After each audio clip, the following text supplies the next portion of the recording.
Hey, hold on. All right. Hey, welcome to another episode of the Black Autist Podcast. I am your host, Rod, joined as always by my co-host, Karen. and we are live on a Sunday night, ready to do some podcasting before, House of the Dragon comes on. And of course, this show has all kinds of ways to get in contact with us. Yeah, we do. And the feedback, look at the show notes. Whatever you're listening on, whatever you're looking at, if you're on YouTube, whatever, it's all in the show notes. There you go. The official weapon of the show is the taser. An unofficial sport, bullet ball. a bullet ball extreme. And just as a preview, as a show note as well to y'all, tomorrow we will not be recording. So just letting y'all know is you didn't miss nothing in your feed. We just take it tomorrow off. All right, let's get to the show. The official, did I say taser and bullet ball? Bullet ball extreme, whatever. All right. Y'all know it, right? Okay. It's enough. You know, and if you don't know, you'll figure it out. Yeah, if you don't know, now you know. Yeah, you'll catch on sooner or later. All right, so I guess we can start with a little bit of coronavirus news. Coronavirus again. Look, here we go again. We got variants. Really need to keep a mask on hand and follow the plan. Get the vaccine and second shots, whether woman or man. Black out who tips is doing their part, but the dumbest expand. Niggas would rather believe a bunch of misinformation. Fuck y'all idiots not getting shots. Now we gotta regress. If we keep going in this direction, we never can rest. Never can get back to the lives we be living the best. Damn fool, stop the lying, stop the intubation crying, cause it's your fault that motherfuckers dying. Damn fool, stop the lying, stop the ventilator crying, cause it's your fault that motherfuckers dying. I do not understand this shit. I'm not a fan of this. We were like one win from the pandemic championship, but fuckers wanna leave it to game 7 with Giannis Delta Kumpo blocking forward progression and Chris middle fingers to your plans, man. Damn. Looks like it's no Drew holiday for you and your mans. I'm sick of black people dying for real, so I'm just writing this new piece to let you know how I feel. Coronavirus, yeah. Fuck that COVID-19, it's unseen, it's creeping in the air for you to breathe, yeah. So fuck that COVID-19, it's unseen, it's creeping in the air for you to breathe, yeah. All right, coronavirus news, not much, but just gonna touch on a few things. Okay. And then wash my hands. In store free samples are returning to Trader Joe's. Oh shit, the earth is healing. Right? I mean, pandemic over with, basically. Right. We're going back to Trader Joe's doing the free samples. And people miss those free samples. I think a lot of places completely got rid of the free samples. A lot of places got rid of those. I know they did at Publix for a while, where they used to have like almost like a mini kitchen without almost cook certain things or prepare certain things and hand them out. Like they get rid of all that stuff. And so I slowly see them, like the kitchen piece is gone at our Trader Joe's, but I see people like handing out samples because they used to do samples of like wine and beer and certain foods. And sometimes they would do it from the deli and things like that. All that stopped. Trader Joe's bringing it back. I can see other people bringing it back too. And I can also see some people going, nah, no more samples. No more. They already brought it back a lot of other places. I feel like Trader Joe's was the last holdout. I know it's been back. Every time I go in Publix, there's somebody in there like, hey, you want to try something?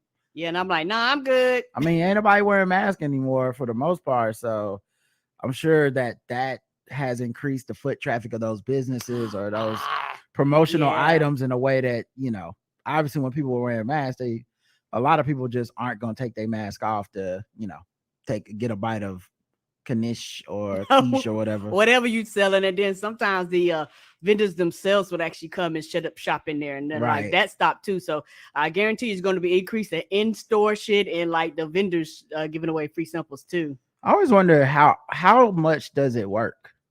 Because I assume you get some people that feel the social peer pressure who are just like, you gave me a free thing, I better buy whatever you just gave me. But I know, for speaking from my personal experience, I almost never buy the thing. And I don't know if I've even really seen a lot of people buy the thing, whatever it is. It's like, here's some little mini sausages. Like, very rarely do I see people go, yeah, give me those.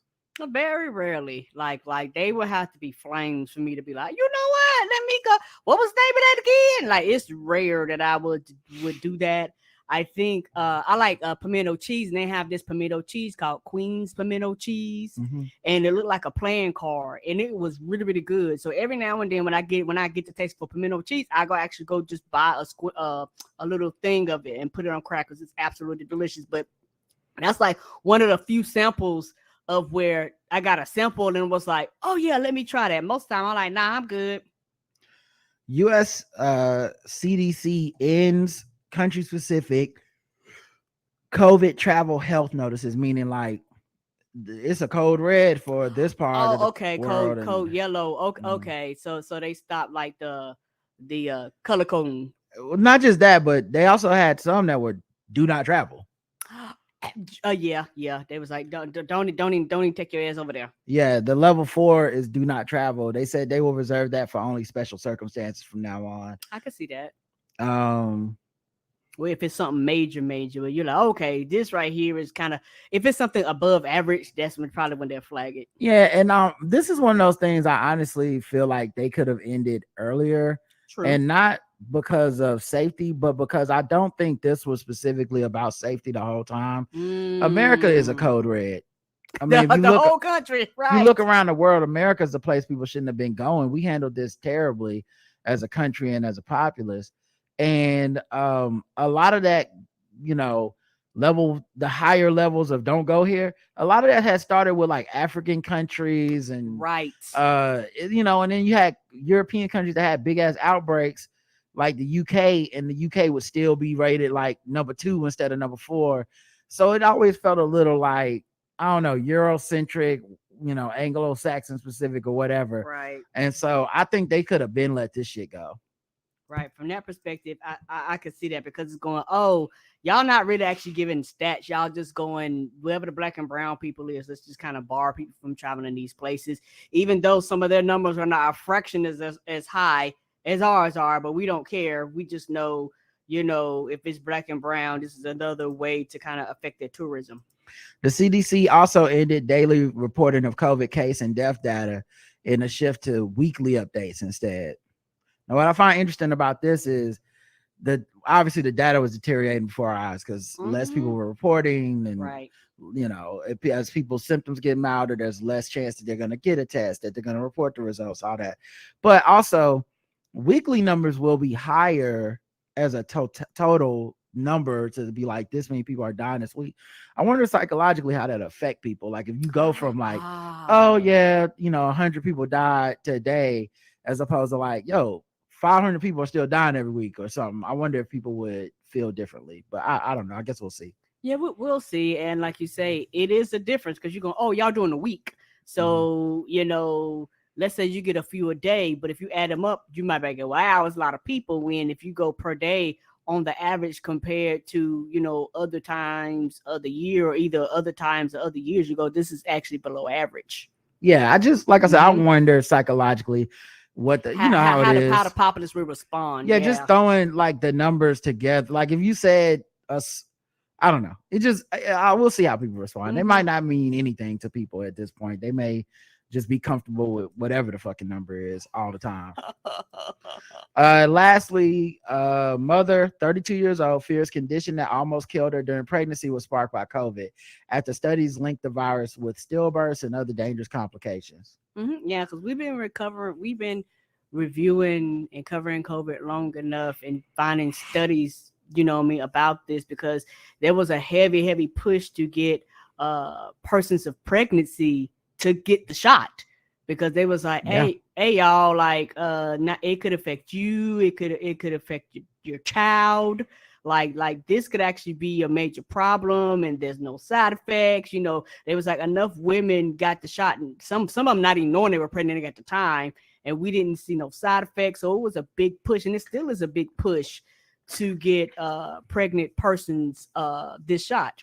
Yeah, it's been well documented that getting COVID has a much more adverse effect than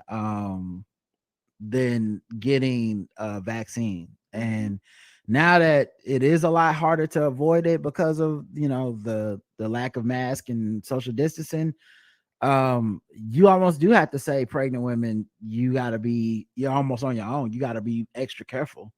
Yep.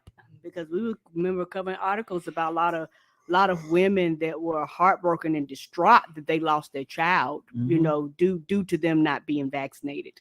Yeah, a swath of studies from during the pandemic found women had a 60% greater risk of having preeclampsia if they had suffered from the virus. What the hell is that? Preeclampsia. Mm-hmm. Let me Google it. No, it's okay.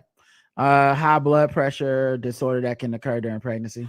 Oh, okay. Almost like there's a certain type of diabetes that goes with pregnancy. Okay, I see what you're saying. And we know this thing affects the cardiovascular system and stuff. So, yeah, glad she was able to survive. Mm-hmm. But because it's hard enough to and the baby too. I mean, yeah, and it's hard enough to deal with just a normal pregnancy, and just going through the process just naturally, however the process goes, because it affects everybody differently. Then you adding almost like complications to it that may have been prevented due to a shot. All right, let's get into some regular ass news. Let's go. All right, regular news time. Dwayne "The Rock" Johnson said he will not be running for president in 2024. Good. Didn't nobody ask for that? Yeah, who wants this? Right. Nobody asked for this. He started looking, and it was like, like you actually make more money now. Like, I wonder if pay decrease. I wonder if he ever thinks to himself, I wish I had never said anything about wanting to run for president. I guarantee you. Like 10 years ago. Like, I wonder if he ever thinks to himself, I would, because now he's promoting Black Adam. So almost apropos of nothing, somebody's going to bring up, hey, you know how you're kind of a moderate Republican? You still going to run for president, and there's no benefit to him running for president. Not even being president would be a benefit for him. Nope. Like, you're only going to lose a lot of people that don't fuck with you anymore. And lastly, you can't win these Republicans being a likable celebrity. Like, a celebrity like The Rock is his superpower is how likable he is. He's just charming. He fucking, can be funny. He can be goofy. He can be serious. He can be all this shit. And he shows up, and he's The Rock. He is a celebrity. He almost plays himself in almost every movie, right. And there is the way to win the Republican candidacy now would be to be unlikable. Yes, sir. Show me the candidate that people are like, yo, we really like this guy. Not even Trump is likable. No. Like, there's a lot of spite and hate and anger that got that dude nominated. Not a lot of like goodwill and, man, what a great guy. We love this guy. It's a lot of like, we want this guy because we hate women, gays, Black people, whatever. And he will push our agendas. Yeah. And so if the Rock started talking like that would be terrible. Like, he'd immediately be unhireable anywhere in Hollywood. Oh yeah. He would never work in Hollywood again. Even your conservative, presumably conservative celebrities, they don't talk about it. They be conservative on their own fucking time.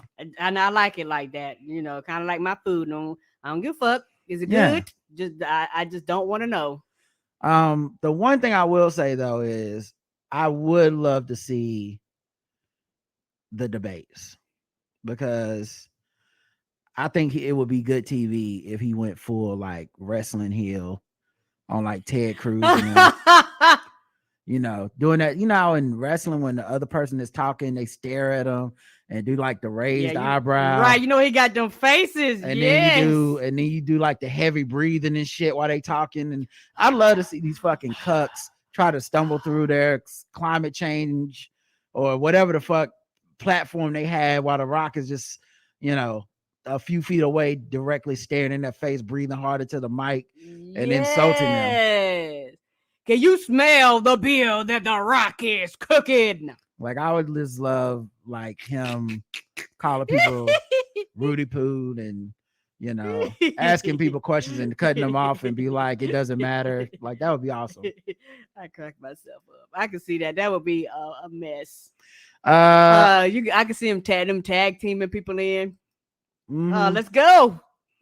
You tag team his vice president in and shit. Yes, and then let them take the mic. Vice President Mankind is here to put the smack down on your. Yeah, it would be amazing. I would fucking, like I said, I don't want this to happen, but if it did happen, that would be the only positive part. I think, honestly, I think Trump's ruined.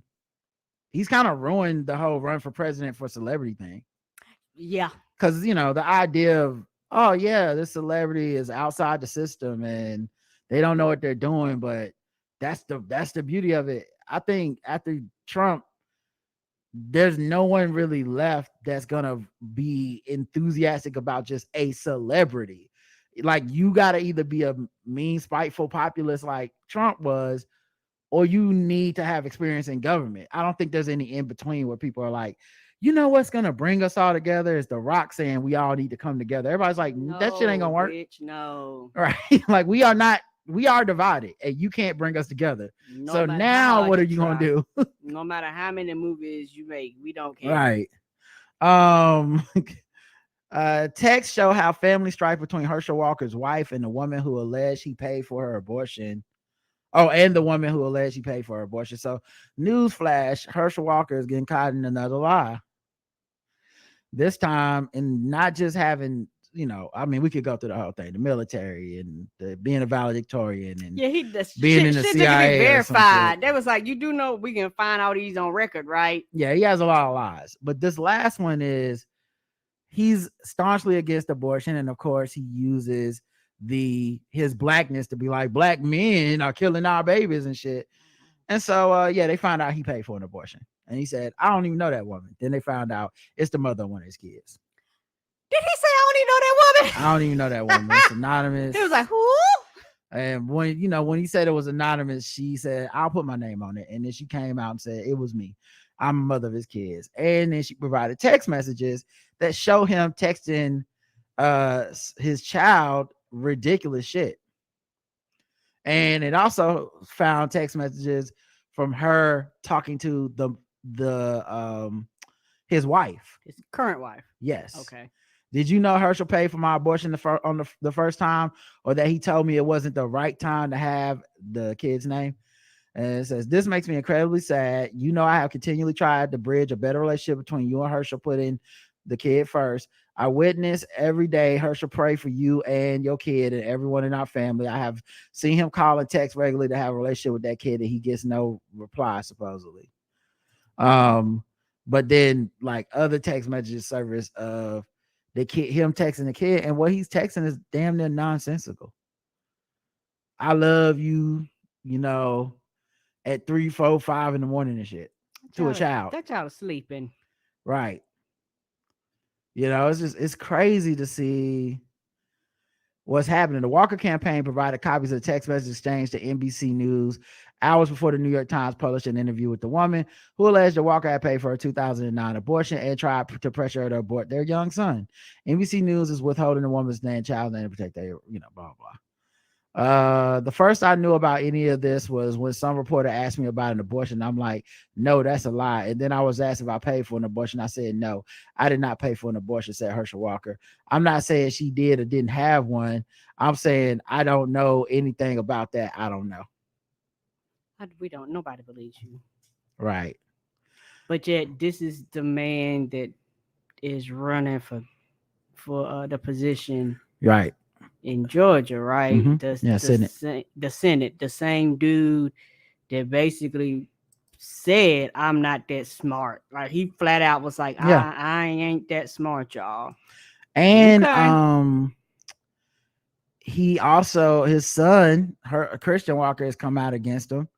And his son is a big TikTok Republican, coon. That dude they're very annoying. Their presence is just so young people annoying. You're like, oh, you go somewhere and sit down. Yeah, it's the cooning for me though. But it's just interesting because I feel like even that's a pivot. I have no sympathy for that kid. Mm-hmm. I know, shocker, and I know him being black and gay is enough for a lot of people to be like, well, I just feel so bad for him. I don't. Mm-hmm. I think he does not. Like, there's a certain level of shit where you have to, for me anyway, I can't speak for y'all, but where I cut off the boundary where I'm like, yeah, man, figure that shit out on your own. My sympathy for you means nothing. You know what I mean? Like, it's not gonna help you or hurt you, but what you've done is so reprehensible, and how you make a living is so fucked up. And I think it's so dangerous and harmful to people that I can't sit up here and be feeling bad for you. I don't feel bad for Candace Owens. I don't feel bad for Rachel Dolezal. I don't like this shit where people have to extend a certain level of empathy to the worst type of fucking person. I don't get it. Or I used to understand it. I think it's not healthy, you know, because it's essentially like co-signing them or making some level of excuse for them that doesn't need to be made. You know, these people are completely in control of their faculties. They choose to do this. They make money doing it. Right. I really don't see, you know, what's the point of acting like it, you know, there's some level of understanding that's to be had for this shit. But yeah, so Herschel Walker, fuck him. The Uvalde school district has suspended their entire police force after that school shooting, which happened May 24th. That makes sense. The biggest reason why, and I'm just surprised they did it, but it makes sense because it was so public and they're not a big district. I'm assuming. So it's one of those things where they was like, no, everybody looks terrible. They was like, if you are currently on this police force, there's nobody in this town that fucking trusts you. Like nobody. So it's like, we can't have you continually going out here and quote unquote protecting and serving the community when you literally fell out with the community. Like, you literally was falling out, fussing with people, arguing with people about their kids. Like, why? Like, it makes no sense. Like, we literally have to start this from scratch, hire a whole new crop of people. Y'all just have to lose these jobs, because if not, it'll be impossible for us to have a functioning police force with everybody being scared every time y'all come around. Y'all threaten that woman. Y'all threaten to put that woman in jail. How does this make us look in the community? Like, you know, I'm just glad that they were bold enough to be like, no, all y'all niggas got to go. You said they threatened that woman? What woman? The woman who came out and was saying they was recorded her, and she was talking about how they had threatened her and told her she better not go public, and she did. She was the woman that also saved her own children from the school. Correct. Yeah, I'm just trying to. I know the answer, but my bad. I don't think you explained it, so some people might not know. Okay, my bad. Yeah. Here's the thing I would add, or the way I look at it. It's a little off the beaten path, maybe, but I think they fired these police for no reason, really.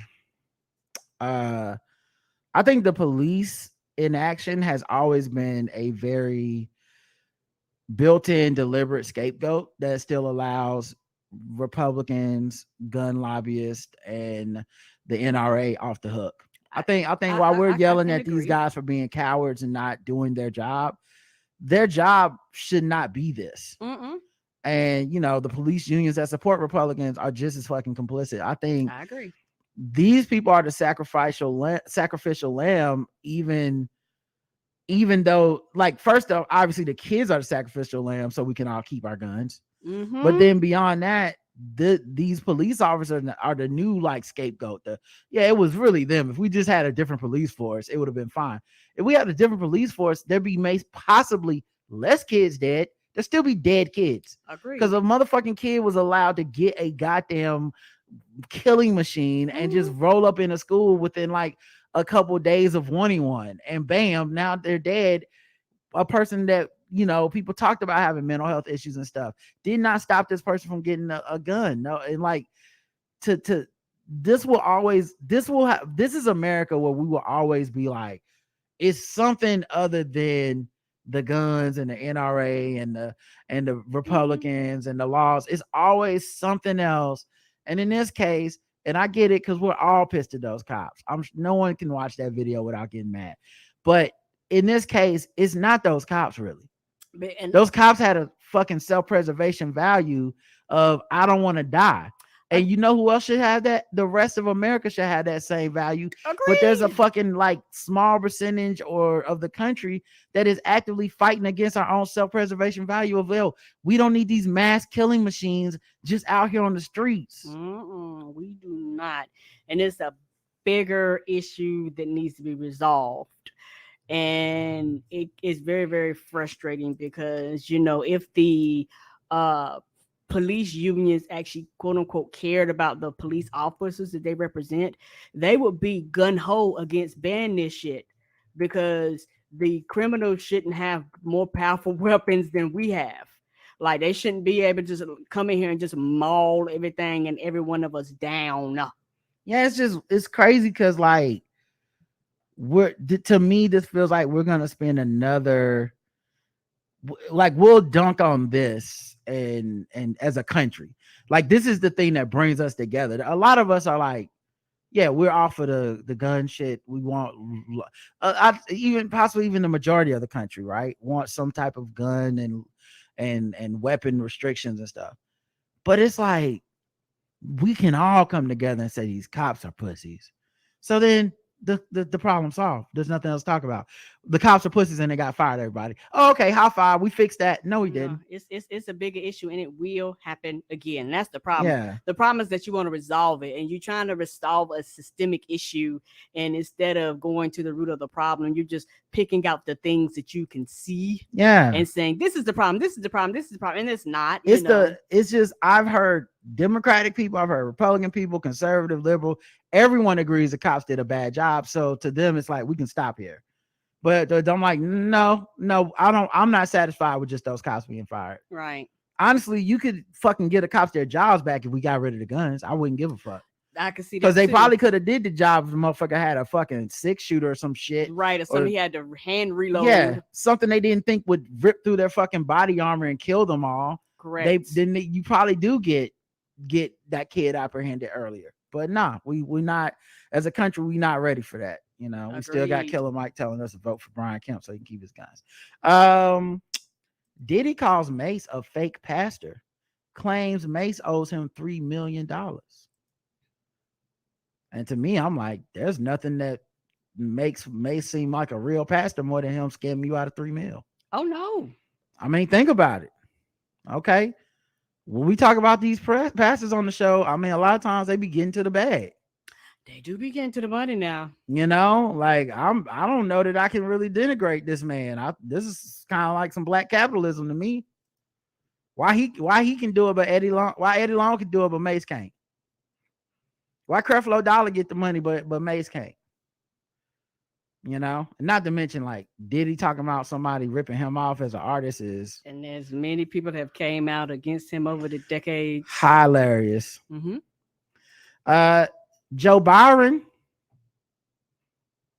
pardons all federal offenses of simple marijuana possession in the first major steps towards decriminalization. Let's go. Dog. Imagine.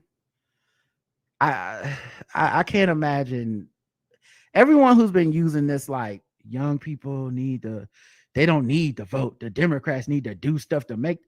Hey man, student loan, marijuana, y'all didn't think that was gonna happen. Y'all didn't think that was gonna happen. Don't even pretend like you thought that was gonna happen. Right, wasn't even on your list. He didn't even campaign on these things, really. No, he did not. Like, this is a lot of shit is Kamala Harris's campaign. And if motherfuckers don't vote or turn out this November or in this off-cycle election, I don't even know what could work. Right. Like, if you're still talking shit, what could work for you? What would work for you? Yeah, you're literally just making excuses to not do shit. Of course, you don't want to do anything. You want to be so righteous and not participate in the system and then point out how the system is flawed. Well, bitch, put some skin in the game. Just don't talk about everybody else. And the pardon is so crucial because the pardon is saying you don't have a criminal record anymore. Right. A lot of these people were already out of prison, like they were already out living life, but they couldn't get jobs, they couldn't maintain jobs because people would do a criminal background check, and federal drug possession, regardless of the circumstances, is pretty much a stopgap for it's like no, you can't have this job. Right. And it's one of the things too to where for a lot of them, a lot of people had to do temp jobs. And the second they be like, we want to hire you, they'd be like, nah, you can't hire me because you're going to do a background check and I'm going to lose my job. Right. And rental places, owning shit. All right. People run your background check and they go, this is a criminal. So I just think a lot, and this is what I love about Biden. This is why I voted for him. This is the stuff that I care about. I listen to people kind of be dismissive about these things, but the reason he is such a great president is because of how dismissive people are. You see what I'm saying? So like, he's encouraging the local state level to do the same as he is, and I'm sure that will give cover to a lot of Democratic candidates and elected officials to now be like, yeah, I'm also for this. Right. And I love that, because what that really means is Biden moves the needle. Whatever approach he takes, when he gets to the destination, it becomes by default not radical. And it's all because he is considered an old white man who's just a charming moderate, who's not radical at all, not revolutionary at all. So when he does things that are actually considered revolutionary by the standards of the United States, and let's be frank, these are revolutionary moves by the standards of the United States. There's been a 50-year war on drugs in America. Right. This is the first and only and ever president to be like, I'm going to dial it back, and I'm going to start. He said he wants to take marijuana off of being like a Schedule I drug or whatever. Right. This is serious progress, and it's ho hum. It ain't enough. That's all you doing, and it's only because of who he is. If this is Barack Obama, they'd be like, this is why the fuck we need to run back up on the Capitol, because this brown suit wearing motherfucker is not a legitimate president. Right. He says some shit in his ho hum. He cusses at people and we go, no, that's funny. That's cute. If Obama said people were clinging to their religion and their guns, and it haunted him that was when he was running in 2007 or 8. It haunted him for his entire presidency. White people always ran back to that, like, this means he hates white people. Joe Biden be like, hey man, fuck you, motherfucker. And people be like, yeah, I mean, listen, that's kind of corny that he told that guy, fuck you. Like, but we don't go, he's outrageous, don't let him be president, this is unbecoming. We're like, yeah, it's funny. He said, fuck you. Right. And I will forever beat my chest and toot my horn about all the niggas that went online and went on social media and claimed how down south we were just stupid fucking backwards bumpkins and we didn't know no better, and how dare we put a goddamn white man in the office. We know white people. We know you need a white man to outdo a white man, outmaneuver a white man, but that's some shit that we can't do. And so that man got in that office, and just about everything we got on our list, he is like, I will do what I can. When he gave his speech, he was like, look, I ain't forgot about y'all. He was like, because y'all put me in office, I will forever look at them niggas sideways when they act like down south didn't make a difference. Yeah, y'all welcome. We knew America, we knew white people better than they did. Right. It's like, y'all will not support this shit from anybody but this old ass white man. And thank God we got an old ass white man that really just listens. Because if you think about it, a lot of this shit is not what he campaigned on. It's just him being like, well, that seemed to be what everybody wants. And, let me just go ahead and do what y'all want. These are not my platforms, but yeah, sure. And I think that's what we need, is just a white man fallback. He's Mike Allstott of presidents. He just the lead blocker. And then, the rest of us are running up the middle behind him. Because, President Biden is essentially that fullback that everybody just goes, oh, yeah, it's no big deal if he's there, Right. And so when he goes through, they don't pay attention to what's coming behind him. Right. Yeah. It's working. It's working so far. But yes, it is. Hopefully we get like a full decriminalization from a federal level. Yeah. And then watch how that turns into state level. Yes. And once, in my personal opinion, once that happens, you're going to see states all across the country turn around and be like, y'all know what? Y'all can do marijuana here too. You know what? Let's go ahead and get these taxes. Let's regulate this shit. you know, and you also going to see places that actually deal with marijuana not have problems opening up fucking bank accounts, because a lot of them say, hey, I'm having a hard time getting bank accounts because, you know, the banks don't want to deal with this, even though I can legally do it here. Yep. Marsax Lock parish priest misappropriated tens of thousands on porn sites. So this priest, Luke Seguna, is believed to have spent nearly 150,000. It looks like pounds, maybe, on parishioners' money on pornographic websites, as he faces accusations of money laundering in court. Oh, first of all, what do you get if you spend that much on porn? I feel like there has to be some type of levels and bonus. You know, it's like if you spend that much money on someone's OnlyFans. Right. Is it buy one, get one free? Like, do you get a discount? Like, it got to be something. Yeah, like you get a badge when you log into your porn site account. I bet you he do. Like, now we know the guy that's top member badges. Now we know the guy that's leaving all those comments. Right, it's him. What's her name? He got a badge, and he's a super user. Come on through. You know he's a super user. You know, it's a bunch of women crying right now that he got caught.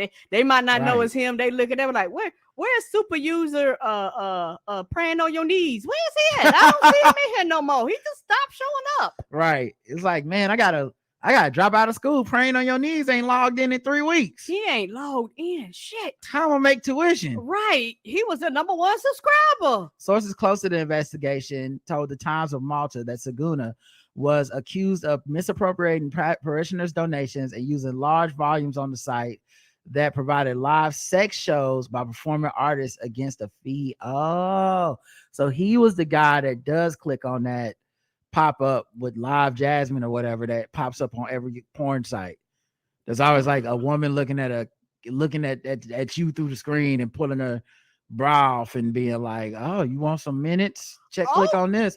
He clicked on it. He's the person that click on it, and you go in there and they send you like a generic thing, you know, Catholic 1387. I see you. You like, she don't see you. She not even online right now. Right. Yeah. He don't close it. The rest of us have always closed that and been like, listen, I'm not here for that. I'll endure the Lois from Family Guy having sex with Chris from Family Guy. Like, I'll endure that cartoon on the side, or Marge Simpson. Yes, Marge Simpson fucking Cleveland Brown. I'll endure that, but I'm really here for whatever I clicked on, and these pop-ups gotta go. He's the guy that's like, the pop-ups don't gotta go. He's like, I can't afford the pop-ups. They're hot moms in my city. I need to see them. Yes, I need to see them. Hot babes. Let's see if they really 1 mile away. Click. This went on for several years. Oh no! I mean, I would hope so, Karen. You say, oh no, but 150,000. I hope it was several years. Did any of them hot moms show up? Did he meet them? I mean, shit. It doesn't sound like he was trying to meet them. Sounds like he was just into the chat room porn. Okay. Seguna's believed to have told investigators he was struggling with a sexual crisis triggered by a major health problem at the time. What could that problem be? Oh, the health of his penis? Like, what could it be? I found out I had kidney stones, and next thing you know, I'm spending $150,000 on porn. You know how it is. It must be pointed out that our client is in no way accused of any related offense. We further emphasize that at this point in time, our client is presumed innocent, and therefore any comments on reporting is conjecture, according to his defense. He's claiming the payments were made to him personally, whereas prosecutors say he misappropriated at least 500,000 pounds given to him by 150 parishioners over a 10-year span, and that the money was intended for the church. Right. I wonder if he was. The Poe church ain't got no air. The benches need to be replaced. Right. Windows with Jesus in them missing pieces. I just picture him collecting the tithes and then immediately going back to his chambers for about 15 minutes and then coming back really relaxed. He's like, oh, we need all the money. Pass the plate around. Pass the money. Don't ask me no questions. I need that new car. Let me get that money from you real quick, player. And I'm going to have y'all sing a long selection. And I'll be back in a second. Okay, everybody calm down. God expects you to do what the Lord wants you to do. Like those of you who realize that the Lord wants you to give generously into his church. Amen. Don't ask no questions. Don't ask how come why come the pastor have to have him a nice house? Why the pastor got to have a brand new MacBook? Why the pastor need a 4K monitor? They don't ask no questions. Why the pastor need a new camcorder? Right. Why the pastor need a vat of KY jelly? It's not your vat. Don't ask no questions. I say don't ask. Pastor got to have a nice car. Don't ask. I said don't ask. I said don't ask. No questions. Just give the money. Don't ask why I need 17 locks and on the pastor's chambers. Okay, don't ask that. Don't ask. Don't ask why you got a retina scan to get in. Okay, they ain't nothing to do with y'all. Don't ask no questions. But yeah, the court heard how he went through 148,000 pounds to payment processing companies linked to 3 particular websites. However, the details of those sites were not divulged after the defense lawyers interjected, saying the nature of the sites was irrelevant to the merits of the case. What was he on, y'all? Oh, he was on one of them bad ones, y'all. He was on the bad ones. He didn't go to Bang Bros because you happily say if it's like Brazzers, like something everybody's jacking off to you, like, yeah, he gave money to Brazzers, Bang Bros, and he was on them shits to give your shit a virus. Yeah, he was on the shit. He was watching the porn where they got to do that post-game interview. Right, they gotta ask, are you okay? Them shits is scary. I was like, oh no, did I watch a crime?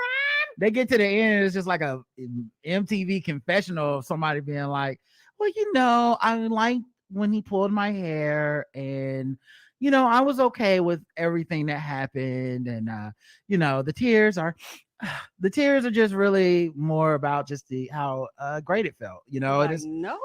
It's just very liberating, It's like he watching that shit. It's like he's like on stepsiblings.com or some shit. Like he's like, don't tell him which. They're like, no. And what sites was it going to? Don't tell him. Dragons only. Yeah. Not black meat, white feet. No, we don't need we don't need that. We don't need that, okay? We don't need that. We don't need them to know what I was clicking on. Not ghetto gaggers. I don't. It's irrelevant what site I was on, okay? Just I took the money. Just can I be guilty and we just don't talk about this part? No, we don't need to talk about this part. Yeah. They did not issue. You think he like Jerry's mom and daddy when that black dude came for? He was on Cuckold Sessions. Yes, he was on there. He was on all of them. Picking through the closet. Shoplifter, all the bad ones, all the ones that you scroll past. Like, who the fuck needs that? Like, he was on all those. Yes, he was like, this is my shit. He's like, listen, I want to see some tentacles. Okay, I'm giving. This motherfucker gave up 150,000 euros to tentacles.com. Oh, he was coming all positive in there. He was like, the furries, whatever it is, I am here for it. If it pop up, I'm clicking on it. So anyway, they say they did not ban a publication of the website details, but said the least possible details should be given in open court. Oh, because it's gonna be embarrassing. Yeah, the case against him will continue next week. So good luck to that brother. Good luck. Oh man, you hate to see it. Ain't nobody gonna be listening to him preach no more. I would. Nope. Nah, so go ahead and give up that seat. Yeah, he ain't gonna be like the deacon's gonna vote you out. They're gonna be looking for clues in his old sermons and shit. You see, a lot of y'all don't understand it is a pure taboo for two men to lay together sensually, and it could be that. It could be gay sites and stuff, because then there's stigmas around that in religion. I don't know. Good luck to that buddy. Good luck. Let's see what else is happening out here. Speaking of politics in other countries, Finland's leader was slammed because of leaked video of her dancing at private parties. So her name is she's 36, is Prime Minister Sanna Marin. And people got upset because there were videos of her going to private parties. They got published online. The video was online. The video was meant to be seen only by her friends. And the clips were just her dancing, like nothing sexy or raunchy or nothing illicit, just her dancing and having a good time. She's the world's youngest serving government leader. At 36 years old. She said she knew she was being filmed, but never thought it'd be made publicly available. Well, I mean, is there rule against dancing? I mean, did she tell everybody to stay their ass at home and she went out? Like, I mean, what's the problem? Nope, none of that is the problem. They said people were saying, she shouldn't have been so gullible to believe that people wouldn't share the video, which sure, that's it's kind of like whenever we see like Malia Obama's friends done sold her out again. It's like, well, yeah, if it was a phone there, you're gonna be on it. I mean, I understand that, but I guess my question is, did she break a law? Or is there something illegal? Or we just mad because we fucking can see her dance? Yeah, the newspaper said the prime minister can, in a sensitive situation, put the weapons of information warfare in the hands of those who would like to hurt Finland. What's the information? She likes to dance. Right. Was it her location? What? Yeah.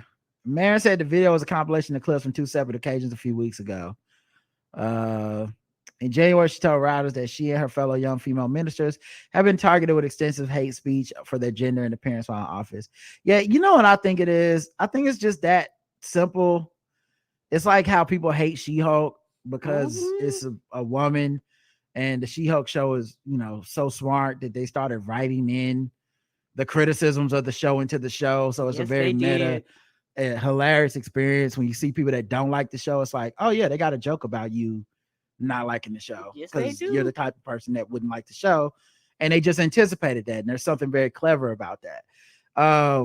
And I feel like and of course those criticisms are very stupid and simple. She's a woman, it's too funny, it's stuff like that, and it feels like this is the same level of like, well, she's a woman and she's doing things a young woman would do. We're pissed. Like, she didn't do anything illegal. That's why I kept asking questions. Somebody else could have been fucking laundering money. Somebody else could have been grabbing pussies. Somebody else could have been paying for abortions. It's not even a political issue. It's just, why is she out here being a 36-year-old woman? Like, they got mad. The next scandal gonna be she, left the theater. She got a picture leaving the theater from the latest Sex and the City movie or something. Like, what? We're getting mad about this? She has a social life? So yeah, I don't know if she's married or something. Maybe that's another thing, is a lot of these leaders of countries almost have to be married. Like, that proves something. I don't know. I don't get that either. She says I'm a 36-year-old mother. Yeah, so I don't know. Y'all elected her. What's the problem? Right. What's the problem? Maybe we're just so desensitized as Americans, because in America, like, a scandal for us is like the president may have had the Secretary of State killed or some shit, Right. We was like, y'all got these little problems. Right. We're like, what your president do? Man, she went out dancing twice. I'm like, yeah, and then what? Then what happened? Did she shoot somebody in the head? Right. Like, no, that's it. And then she used that to distract y'all from the money launder. What money launder? No, man, she was dancing. Did she do cocaine at the wedding? At the party? She kind of dropped it like she was lukewarm a couple times, and we said, I've never, and that's enough for me. All right, let's see what else we got here. Let's do some fucking with black people. All right, y'all. It's time to get fucked with as blacks, the way we love. Here we go.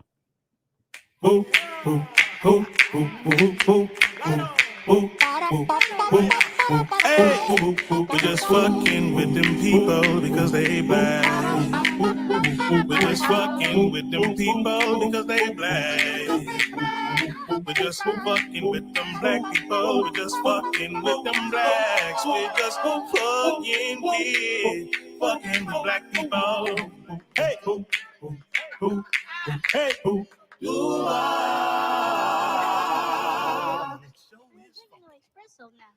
Fuck with black people. Go around the globe, find different articles make us feel fucked with. Assign point scores from 0 to 100, intervals of 25. Today's contestants, everybody again. Sharon Osbourne is in agreement with Kanye West's highly controversial opinion that Black Lives Matter is a scam. After receiving strong criticism from donning a White Lives Matter shirt during his recent Yeezy fashion show, the Flashing Lights rapper defended his actions in an Instagram story, writing, everyone knows that Black Lives Matter was a scam. Now it's over. You're welcome. While several fellow celebrities, including Jaden Smith, Jodie Turner-Smith, and Linda Evangelista, have condemned his belief, Osbourne appeared to stand in support of West's claims. Now, I know you would be shocked about this as well, Karen, because, I mean, if there's one thing we know about Sharon Osbourne. To turn around and say, I ain't racist. What's it got to do with me? I'm okay. How can I be racist about anybody? How can I be racist about anybody or anything in my life? Mm-hmm. Mm-hmm. She said, listen, it's not my thing. It's not my culture. Okay. Because she said, I don't understand why white lives don't matter. It's not my thing. It's not my culture. I don't understand it. Everybody matters, don't they?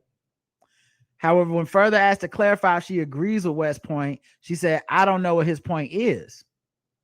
Well, then why did you comment? The interviewer went on to explain what the point was and how he labeled Black Lives Matter a scam. Osbourne laughed. Oh, well, we gave $900,000 and I like my money back. Wish he could have said that before.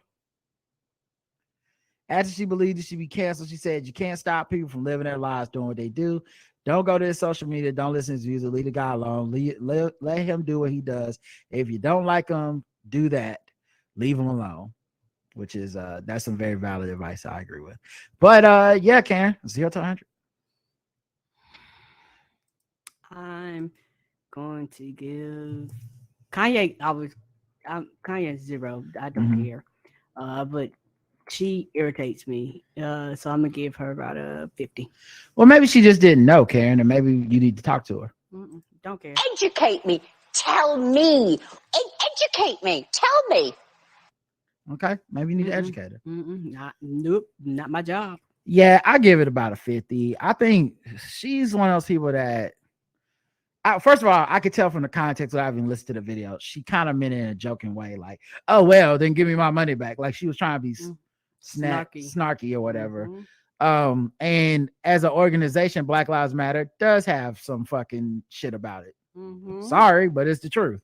It's very public. Yeah, it's been very public, and the pitfalls they've made have been very public as well. And I get why people are looking at that organization with a side eye. I mean, they look at every fucking other activist organization with a side eye too. It's like, I don't think anyone's exempt from that.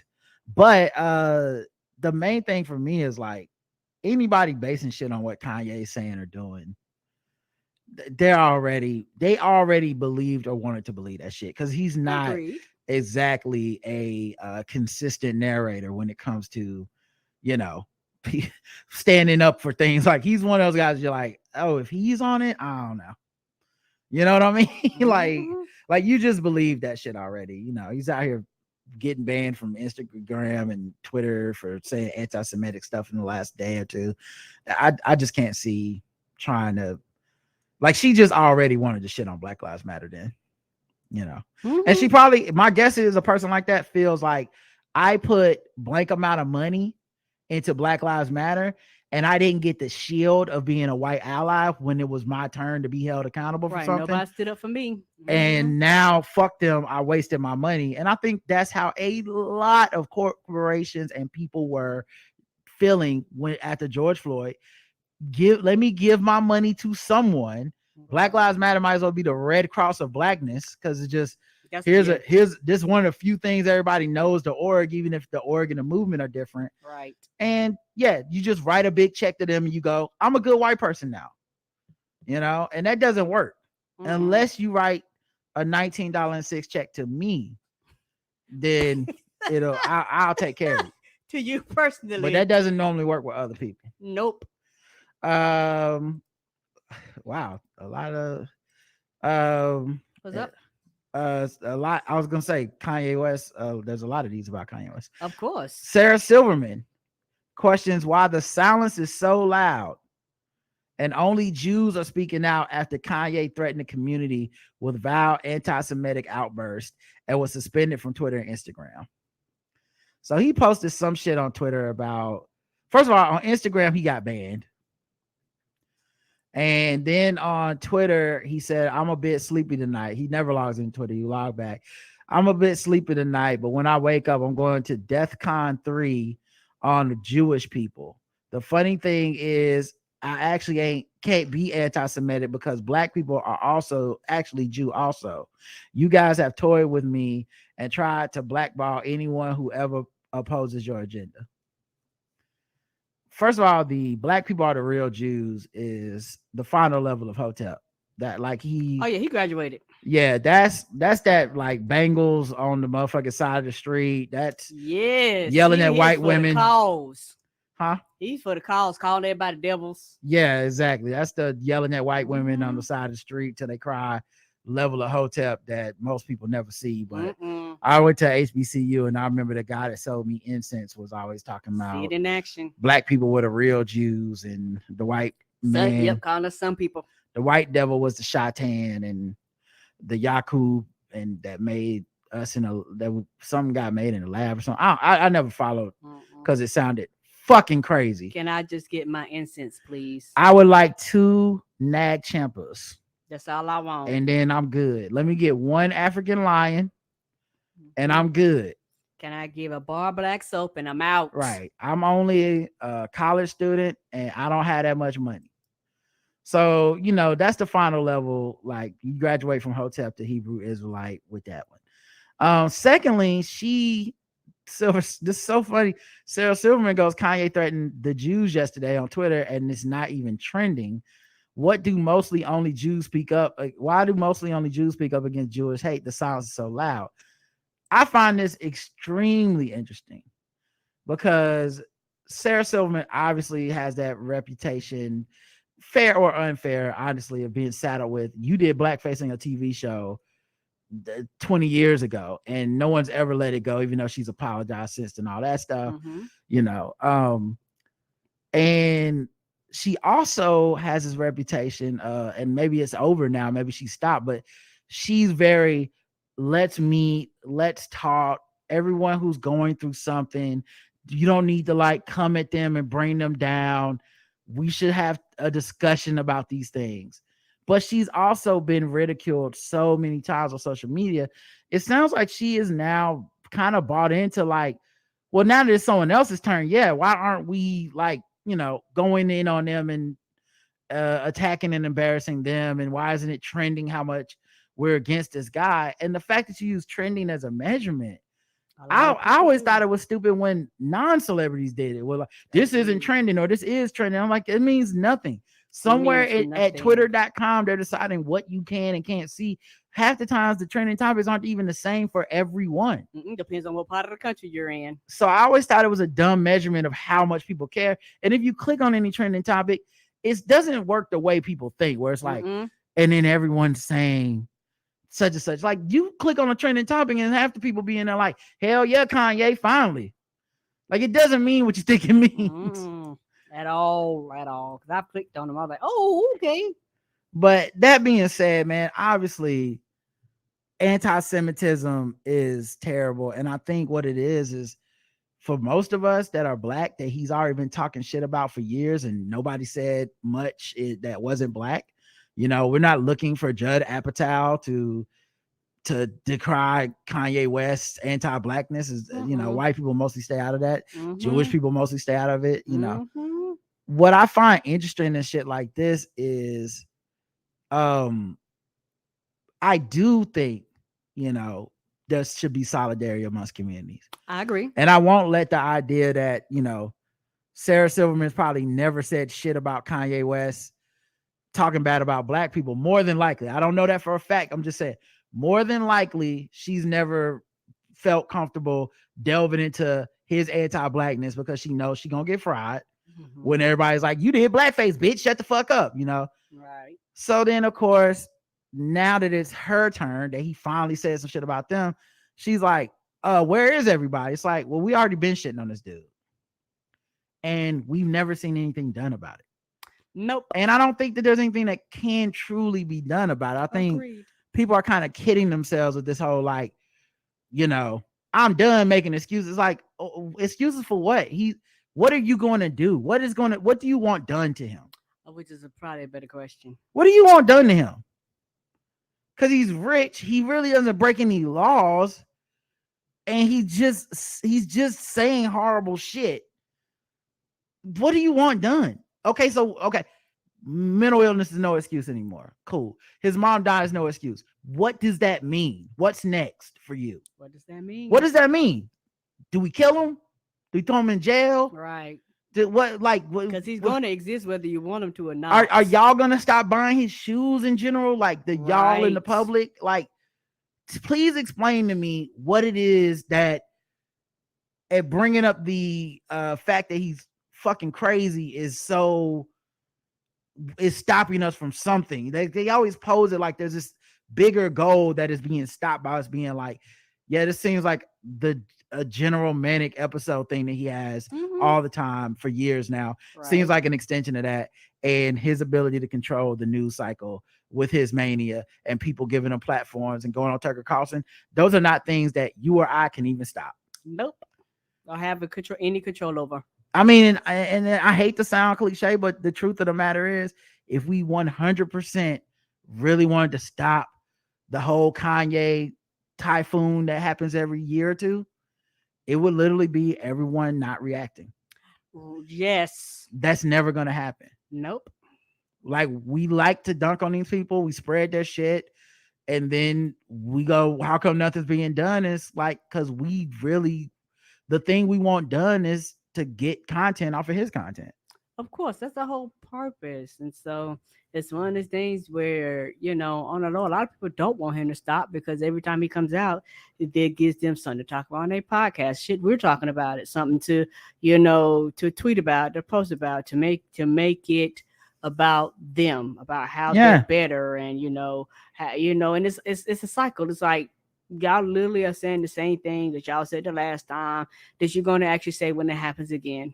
Yeah, people are upset, but they also, I would bet the Venn diagram of people saying what we need to do is stop buying his stuff, and the people who buy his stuff are two complete circles that do not touch. Agreed. You see what I'm saying? Well, don't listen to his music. And there's going to be people that don't listen to his music ever saying, don't listen to his music. And there's going to be a bunch of people that's like, I listen to his music and I don't care about what you're saying. Mm-hmm. You know, so it is what it is. I think he's here to stay. It's not, you know, and I think Sarah Silverman and Sharon Osbourne and that stuff is just kind of like an offshoot of the offshoot of what happens when Kanye becomes the center of attention in the discourse. And I don't think much can be done about it. But for her, I'm maybe 25% fucked with. What about you? Yeah, I'm not really that fucked with it at all. Yeah. You know, it's one of those things I don't keep up. I don't keep a track. Like, all jokes aside, like, I'm like, okay. Yeah, I think for a lot of us, we think maybe even the anti-Semitism will be the thing that does get him out of here. You know, for a lot of us, it's like, well, maybe, you know, black people don't have enough power, that much power within the industry, but maybe some people at the top that happen to be Jewish will be the people that go, yeah, he got to go. All right. You know, he's going to lose this, that, or the other. And the thing I'll say, no matter what he loses, I do not know that the way his brain is working right now, that it's going to do anything. Mm-mm. You know, not to get too deep on it, but that's kind of what we do here. The signs I'm picking up from the way he's talking seems to be, or the way he's tweeting, I guess, it seems to be, this is all validation and affirmation for him. The fact that we are even reacting, his brain is processing it as, this means I'm right because y'all are so mad. There's no way to win with somebody whose brain is telling them, I'm right and y'all are wrong, and I know I'm right because you're so mad about and telling me I'm wrong. Mm-hmm. So I don't think anything can be done. Nope. Except for him getting on his meds, and that's a him problem. Let's see. R&B singer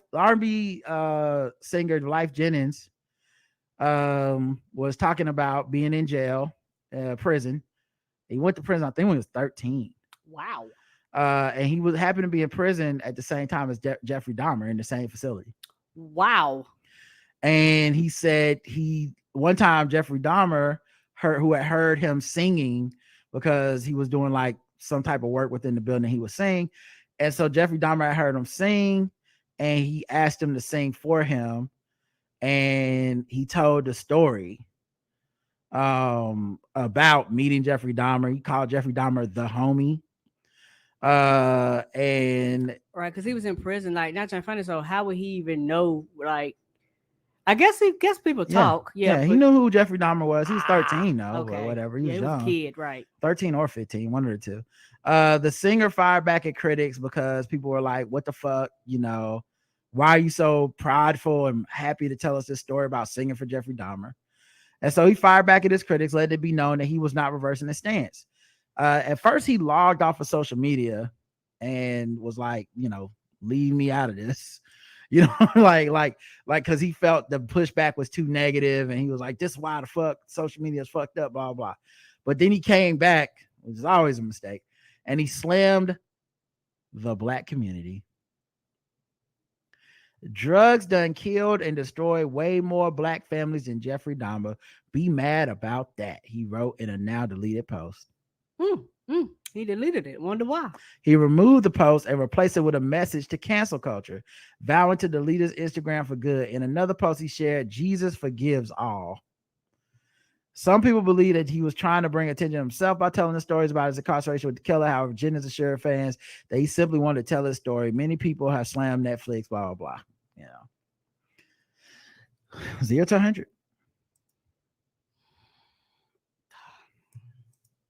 A 0? I actually don't care. Okay, you don't care about this one. Mm-mm.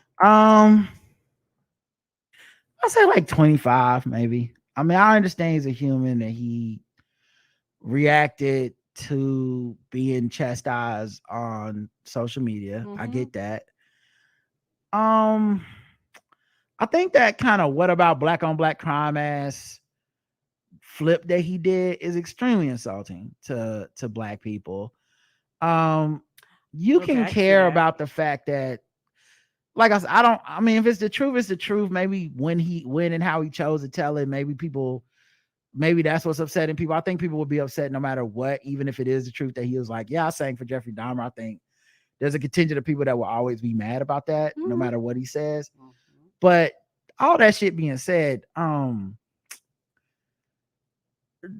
back with the black on black crime because your feelings was hurt is some real classless bullshit. I agree, and for me,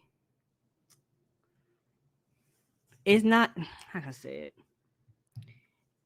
that was very offensive, and it was very, you knew what you was doing. It's like, my feelings are hurt, so I'm lashing back out, and that's a problem. And also, I think for me, I kind of pick and choose kind of what I'm putting my energy in. That's why I gave it a 0.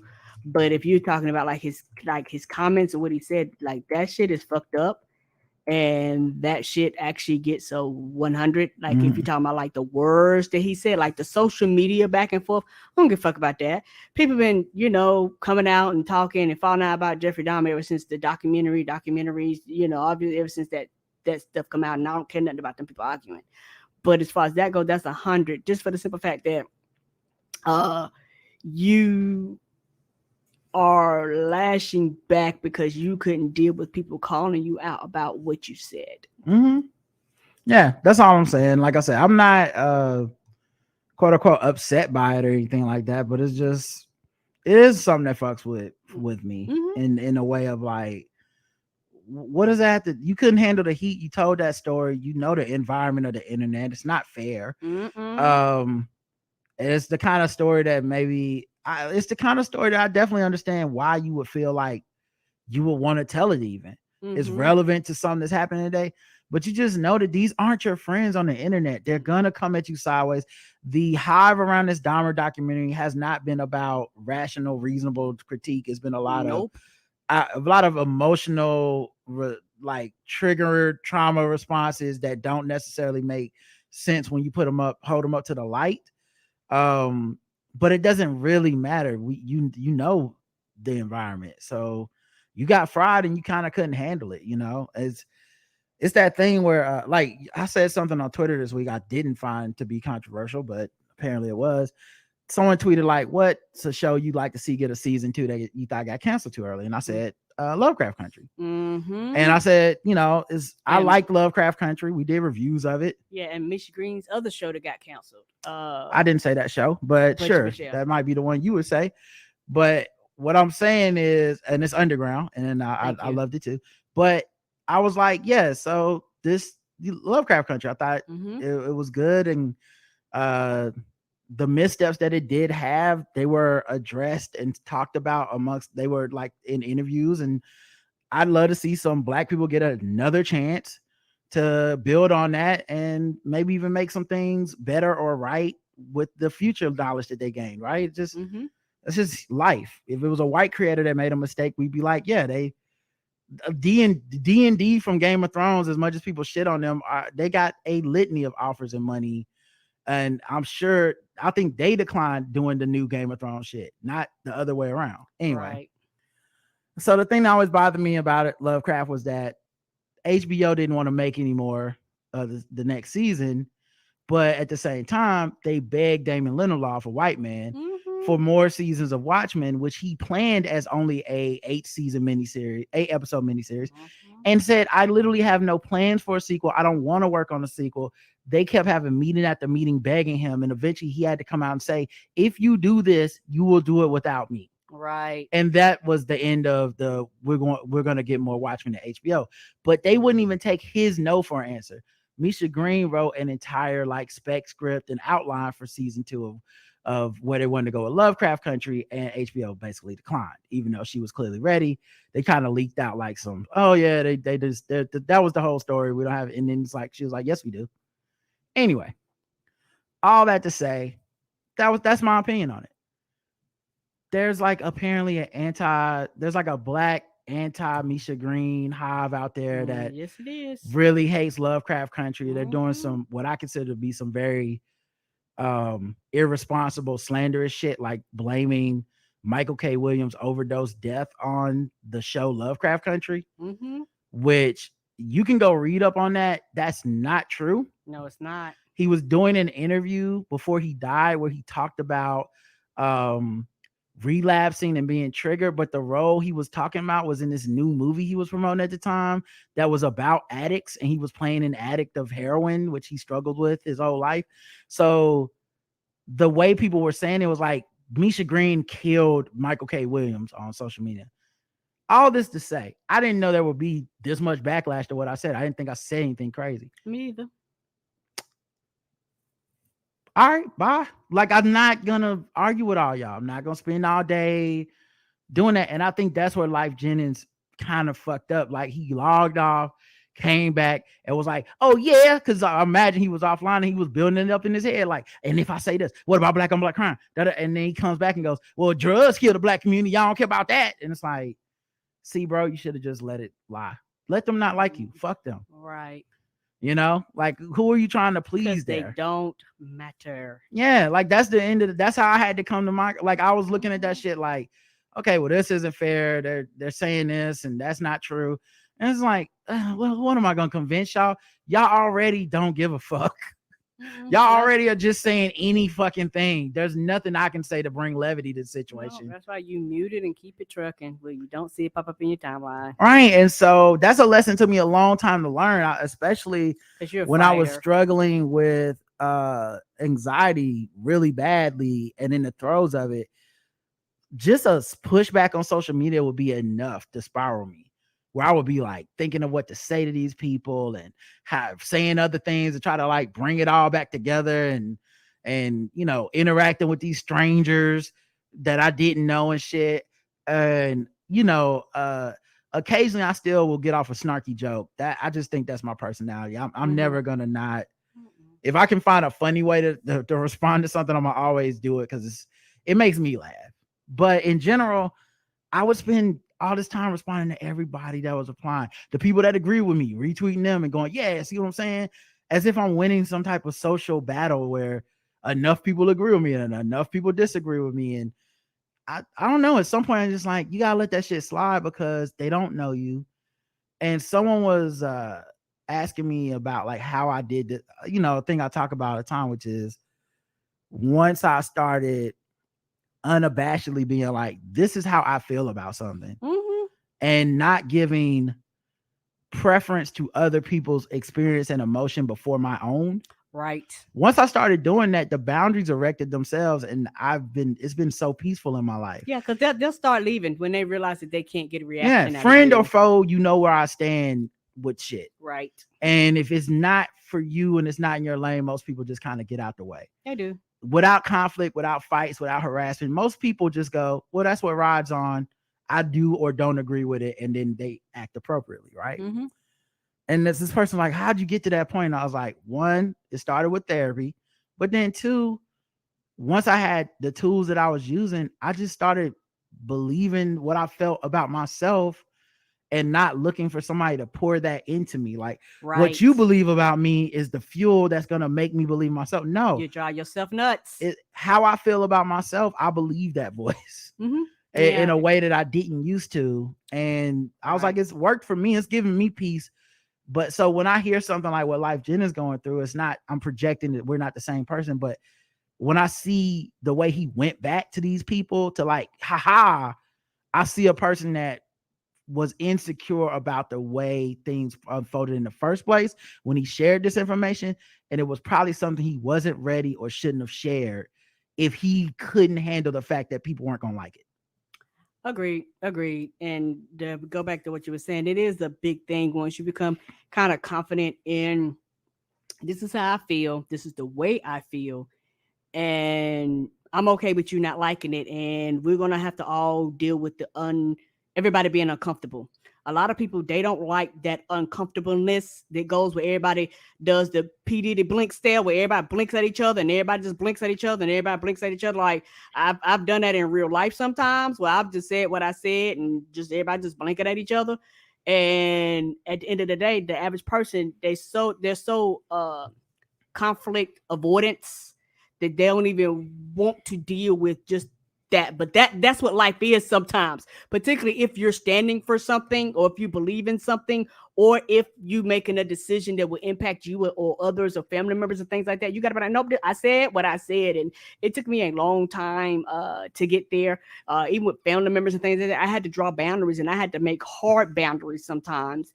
And, even to today, when they cross them boundaries, I'll be like, hey, what I'm not going to do is deal with this.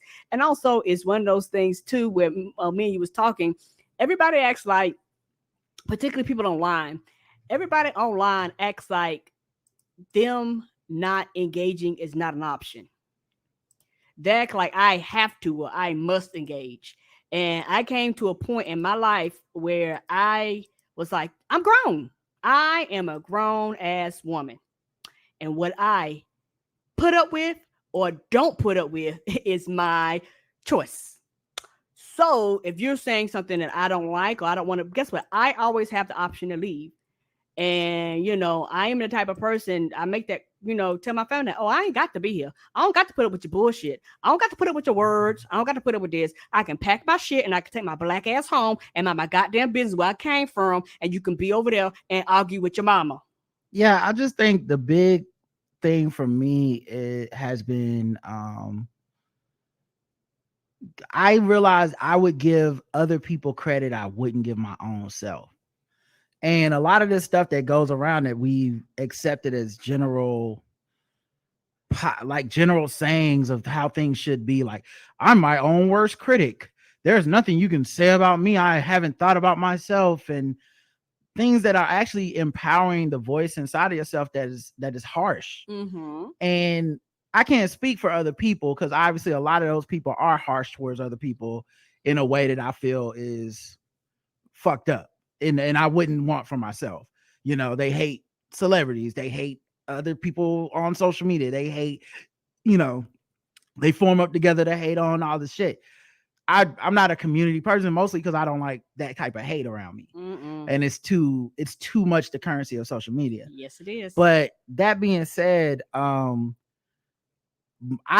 would find myself allowing for people in a way that I didn't do for me, you know, where I'm like, well, this person did something terrible, but you know, they had this terrible thing that happened to them.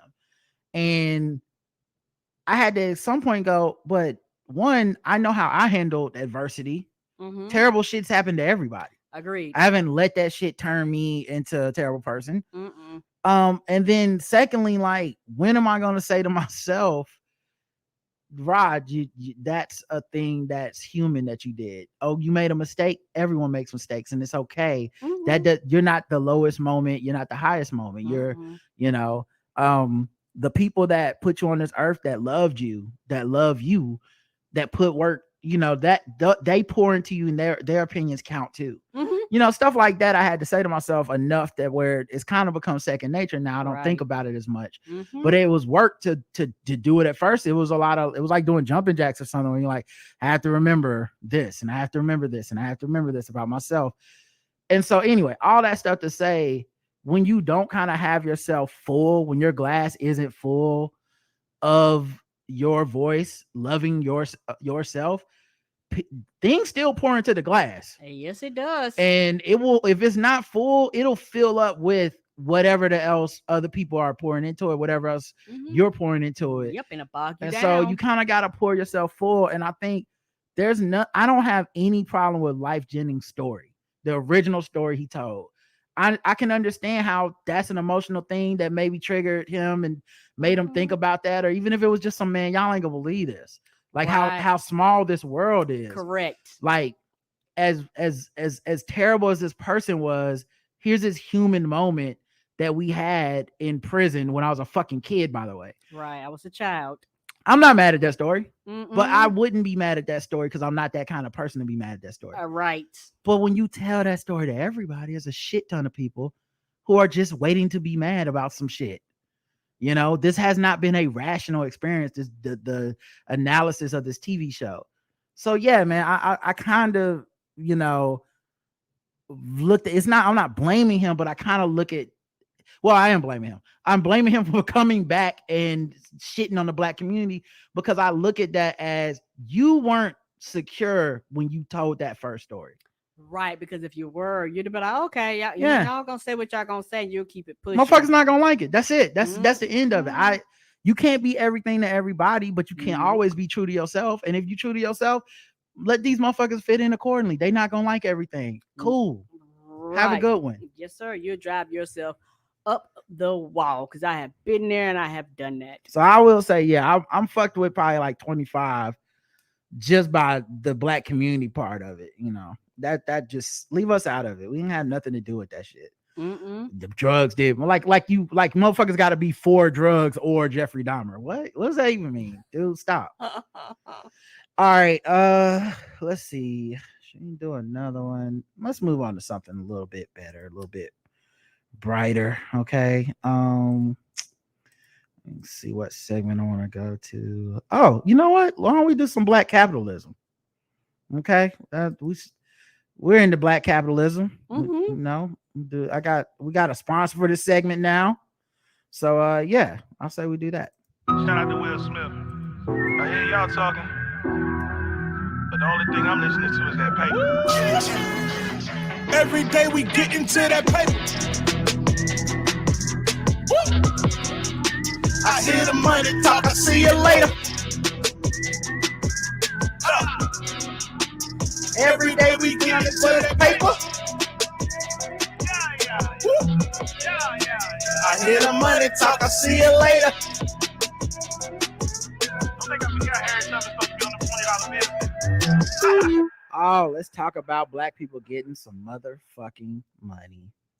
Oprah Winfrey, a known black capitalist, major in these streets. Come on. I just try to find her and trick her and investing into me. Right. So I could become a coon and run for governor or some shit. No. I'll be on the other 50%. Oprah like 50-50. 50-50 value to the black community, pillars of integrity / 50% huckster that ends up saying Trump is the real president. You never know. Because she don't know that. She don't know what the future holds. 50-50. She's an auntie. She get fooled sometimes. Right. We all do. We all do. Oprah Winfrey and Apple TV Plus have parted ways for multi-year content partnership. What happened? She's just gonna go get another check somewhere else, I guess. Apparently so.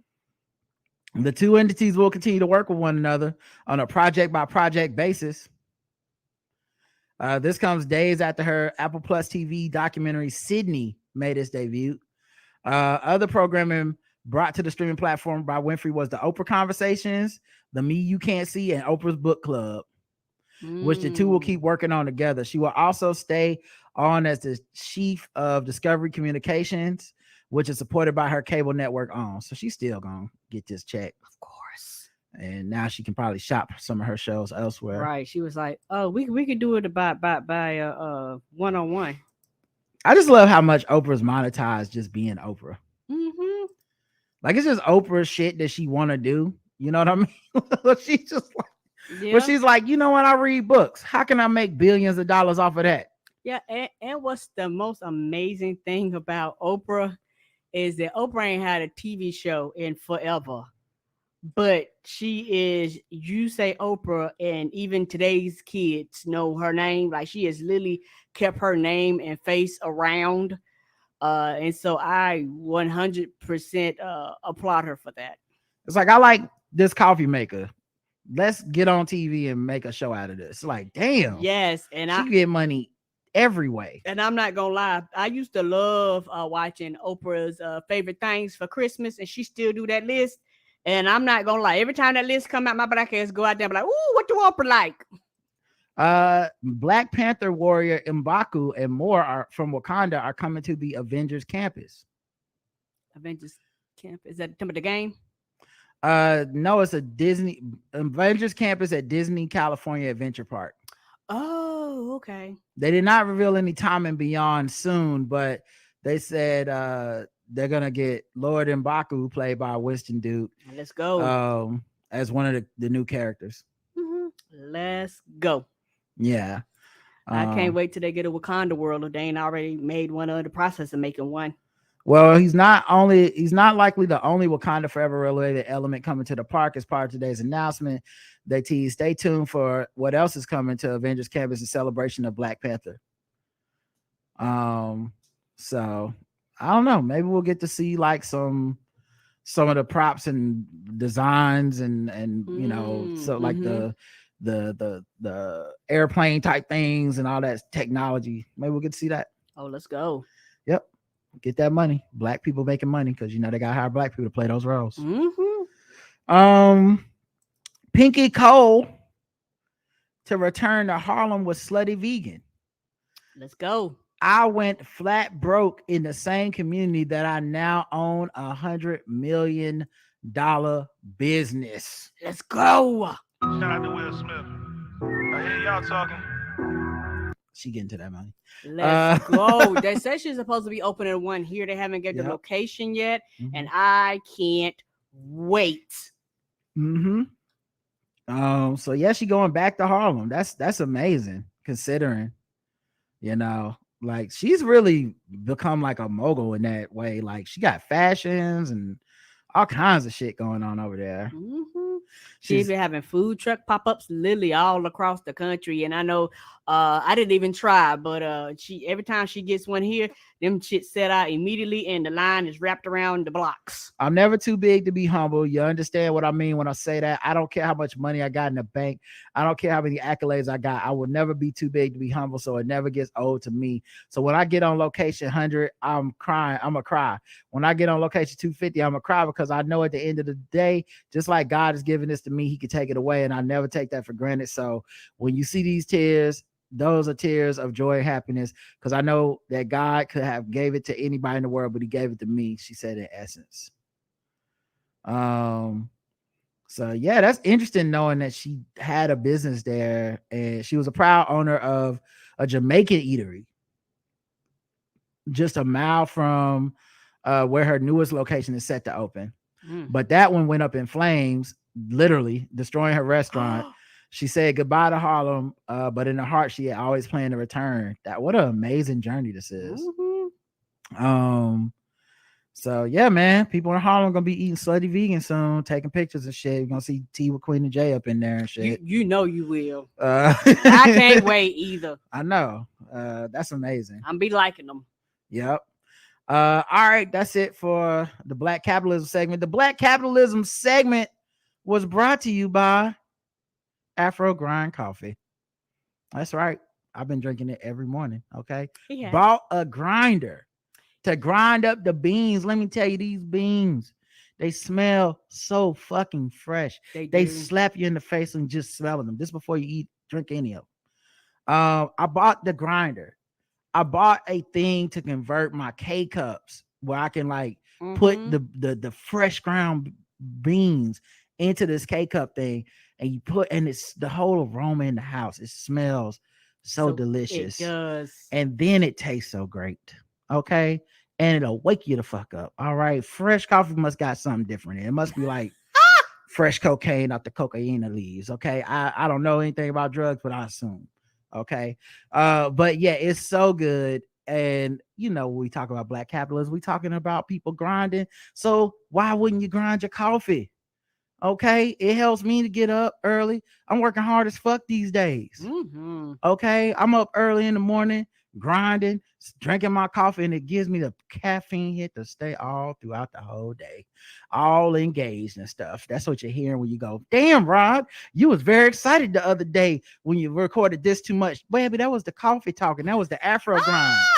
Okay, so go to AfroGrindCoffee.com, buy you some coffee, put in code TBGWT, you get 10% off with that offer code. I can't recommend it highly enough. This is some elevated coffee drinking. Okay, this ain't Folgers. Okay, this ain't you go to the store and you pour that old, all the chemicals off of that shit and pour it. This ain't that.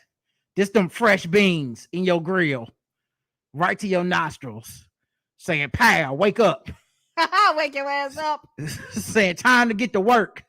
So that's what I do something every day with our Black business. I get to work with that Afro Grind Coffee. Go to AfroGrindCoffee.com, code TBGWT. All right, let's move into another segment. Let's wrap this thing up with some Guess the Race. Okay, I feel like it's time to bring it home. What time is it?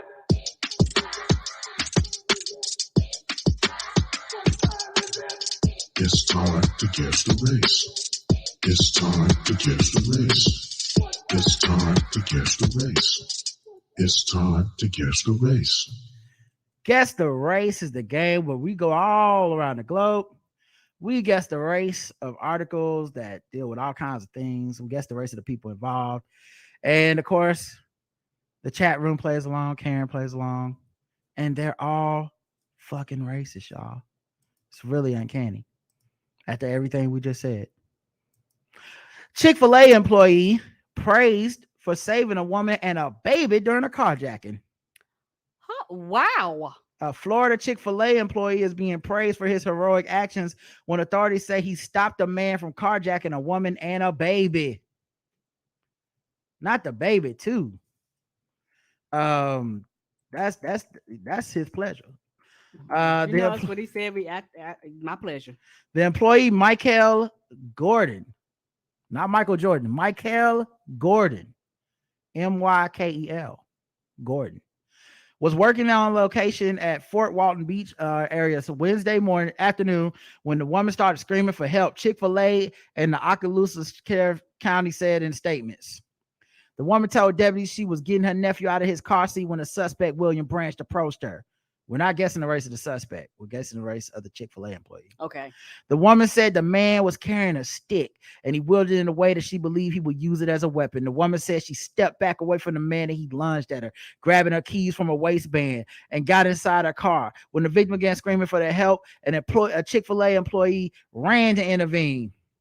Branch punched the man in the face, but did not seriously injure him. Of course not. They would never. Not at Chick-fil-A. It was their pleasure to punch them in the face. Yeah, this is a Taco Bell. That man be dead right now. Come on. Cell phone video taken by a witness shows Gordon and the man wrestling on the ground before other people run over. Gordon then holds the man down. Dude, is MMA training part of the Chick-fil-A mantra? I think this is some Batman training shit, because he didn't even try to kill the person. You know, I think if anything, I bet if you work for a week at Chick-fil-A and you learn all the stuff that they teach you, you'll find out that you actually know self-defense.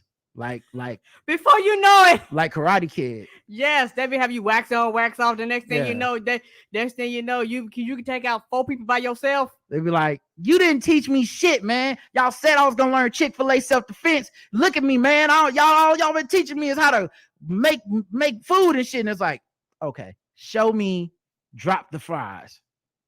What, nigga? Drop the fry? Why the fuck I need to show you drop the fries? That has nothing to do with self-defense. Show me drop the fries. You like, fine. And then you just block a punch. You like, oh shit. Drop the fries. That's how you do a low block. Oh. Show me toast the bun. You're like, oh shit. Oh shit. That's why y'all had me toast that way. Who knew? Show me squeeze the lemons. So you can put a pinch on someone's neck like squeeze the lemons in the lemonade. When you got that glow, I already knew the whole time. It was within me the whole time. You got the glow. You feel the glow. Come on, that's my jam. Branch 43 of Dufoniac Springs was charged with carjacking with a weapon and battery. It's not clear whether he was an attorney and could speak for himself. Authorities said Gordon told deputies that Branch had been involved in another incident at the restaurant on Wednesday. A second incident report alleged that about 10 minutes before the attempted carjacking, Branch reached into another woman's vehicle, unlocked the driver's door, and got into the car. He then sat on top of the woman, placing all his body weight on her and told her to get out. According to the report, after the woman screamed for help, Gordon intervened and chased off Branch. So he was ready. He had seen this. He stopped him twice, really. He should get more credit. So he seen him one time and then he came back. Of course, the Chick-fil-A called him a hero for helping and didn't fire him like every other fucking minimum wage job. Chick-fil-A does not fire. Listen, at Chick-fil-A, our mission is to serve, and today Michael took it further and served them hands. Yeah, everybody else was like, you took your ass out there, you done lost your job. Michael took it further to save. That's what they actually said, not them hands. Gordon's action Wednesday weren't the first time he lent a helping hand to a customer. In 2018, he helped 2 teenage girls after a truck failed to negotiate a turn and fell onto the girl's car. Northwest Florida reported, God resonates here. It's a miracle in many ways how this happened, but just to have people like this step forward to make something happen. I know not everybody's gonna do something like that. The father of one of the girls told the news. I think he's a vigilante. He just ain't said nothing. And Chick-fil-A, man. Yeah, he just kind of just kick in. He works at Chick-fil-A in the daytime, but at night he out here Batman sidekick or some shit. Right. I just hope before he put the man in the chokehold, he said, "How may I serve you?" Shh. Karen, guess the race. By that spelling, I'm gonna go black. Okay, let's check the chat room, see what they believe. This nigga whole Marvel hero. That's not it. Okay, here's your sauces and your ass whooping white. Black. He go to church and sing in the choir, even though Kim Burrell hates him. That's why he got superpowers. Black. Oh no. Black lightning in real life. Black, says Keenan. A lot of black going on in this one. I think that's everybody. Would have gotten fired for saving her if she was gay. Spicy chicken super nigga black. Oh no. The correct answer is everybody went black except one person, and everybody missed it.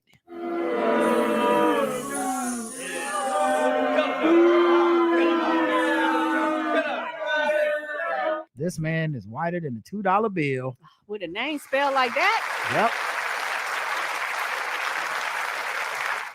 Even with that spelling of Michael Gordon, Mykel, he is that's him being all white. Wow. Yep. The kids are all white. That's what I always say. Shout out to him though. You love to see it. Mm-hmm. All right, let's go to another one. Meet the BC man who swims to work. I'm assuming British Columbia. Mm-hmm. Some people walk to work, some take the bus or a train. A few might even take a ferry. Many drive to work, often in bumper-to-bumper traffic. But Brent Hobbs of Kelowna, BC, swims. He makes his way along the shore of Okanagan Lake to work twice a week, about 1.8 kilometers. He estimates it takes him about 30 minutes. He carries his laptop and a change of clothes in a waterproof bag. No better way to get to work, he said, after one of his morning commutes. It's nice and cool, but more than that, I'm having fun. Wow. He works in the management of interior health. He sees wildlife on his swim, such as beavers and osprey. Once he says he got too close to a beaver and it slapped him with his tail. The 54-year-old has been swimming all his life. Growing up in Vancouver Island, he dreamt of swimming to nearby islands. When he turned 40, he swam the English Channel, an icy 33-kilometer journey between France and England. Wow. Yeah, Nori ran laps around it. I do marathon swims. I train for a triathlon. If there's an epic snowfall, I'll cross country ski to work. I look for innovative, non-carbon polluting ways to get to work, and it's healthy. In the morning, he says the lake is calm and easy to swim. By the end of the day, boats and wind have created a more challenging situation. It could get pretty gnarly. Sounds like does he still swim on the way home or no? Sounds like he does. Shit, I'd be worried about one of them boats fucking me up. Right, somebody not paying attention and not seeing me down there. Okanagan Lake can be dangerous, according to the province. There are 28 drownings in the lake from 2008 to 2018. Just a week ago, a 26-year-old man drowned in the lake. Hobbs acknowledges the risk associated with doing a grueling lake swim twice a day and encourages people young and old to take swimming lessons and practice water safety. He's currently working with 2 immigrants to teach them to swim and float. He don't show up to work one day. Y'all know that nigga done drowned. Yeah. When he swims under the William R. Bennett Bridge and sees a stream of cars backed all the way across, he knows he's making the right choice for himself. You know, I have to sit in it. I just say to myself, I can swim faster across the bridge than you can drive across that bridge. And I would dare anyone to race to that effect in rush hour. And we'll see who gets across faster and who burns the most calories and is the most refreshed and most relaxed getting home or getting to work. First of all, you added a bunch of shit. If I'm driving, I don't care about the calories or being relaxed. You can either do the time or you can't do it at all. You started adding shit, because then I can start adding shit too. Well, let's see who get the most air conditioning and who get the most not sweaty balls on the way back to their house. It's me in the car, dummy. But he's swimming. That's what I'm saying. He can't be like, oh, let's see who gets there faster, and also who burned the most calories and who's the most refreshed and who's the most relaxed. Like, okay, calm down, buddy. Calm down. All right, Karen, guess the race. Oh, this is white. He probably go bobsledding and shit too. Probably got some snow dogs. Yeah. So obnoxious white, cold weather, swimming, skiing, white. What in the Michael Phelps is this shit? They're calling them buttermilk backstroke Brent. Anything to get out of that shower white, get out of a shower white. So at least he got his legs. Psycho white cove, smuggler white. This is so dumb that it's white. The lake's gonna have him Apple Watch fitness white. No one can. Not only can he swim too much white. Keenan considers his commute as work and a bath white. The sanctimony white. The correct answer is white. Y'all all got it.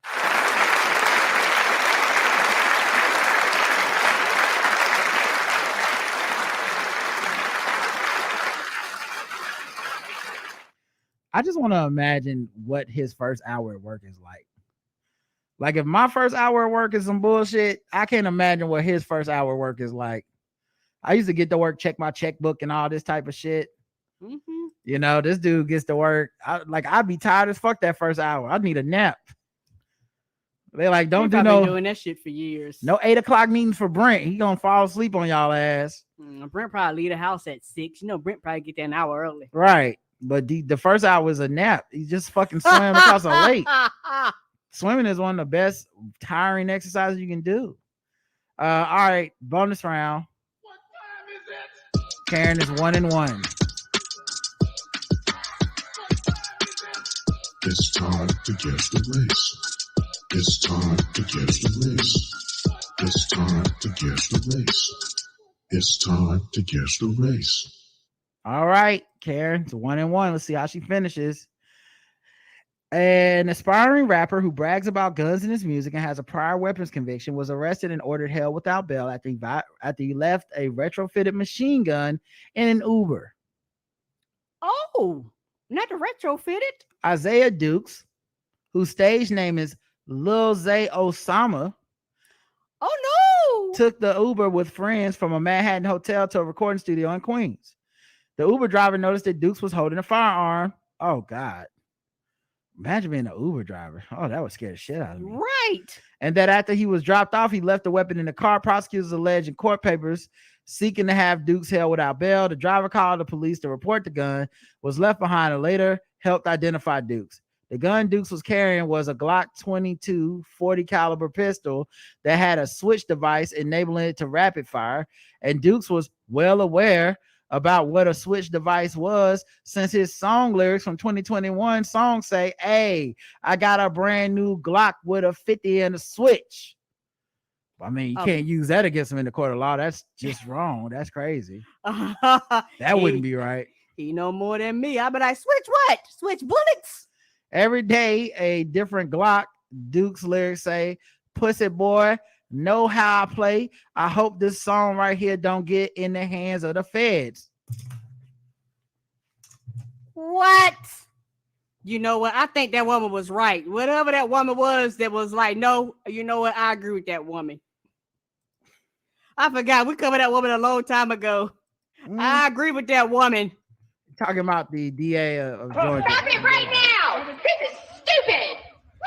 This is absolutely ridiculous. Get out of here. Get out of here. We're adults, and this is ridiculous. Cut the crap. I thought it couldn't get worse than him admitting to the type of gun. That's good. But he was like,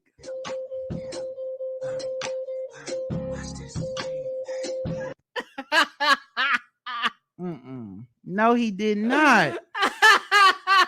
Roger's like, my reaction is angry, sad, and disappointed. My reaction is angry, sad, and disappointed.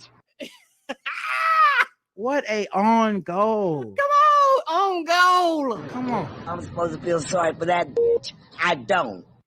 I'm sorry, my prison abolitionist people, but this is crazy.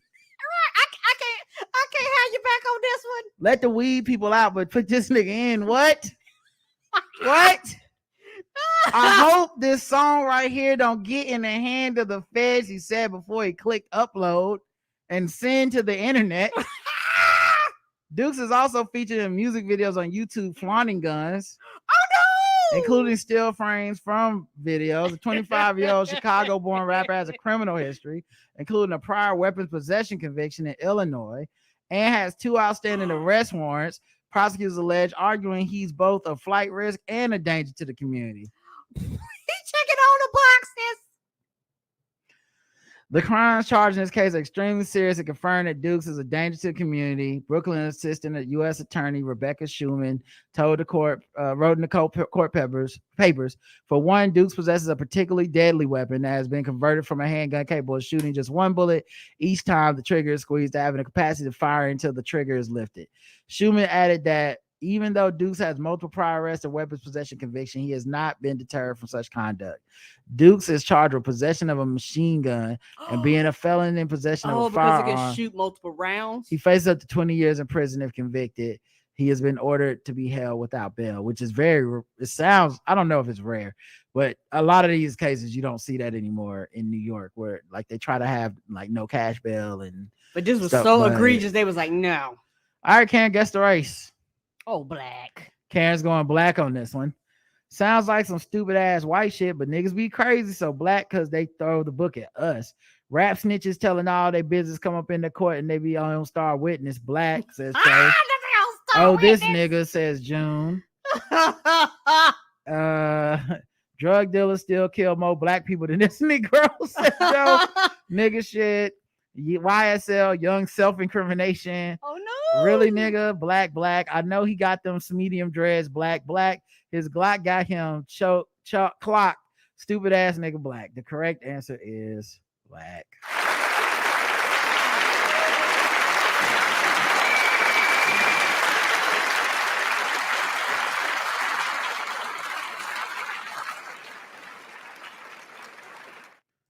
Just he looked like he weighed about 90 pounds.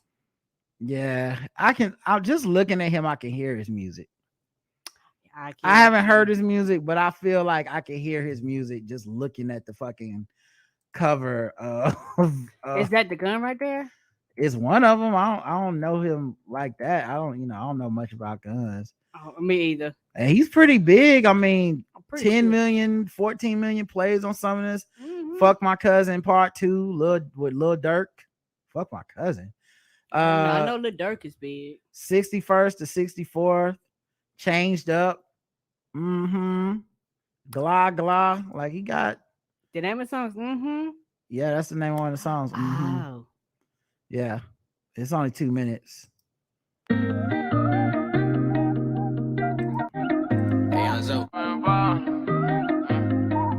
I went straight the ball in front of trenches. Vroom, I start my engine. Yep. Yeah, it sounds about exactly like I thought he would sound. Me too.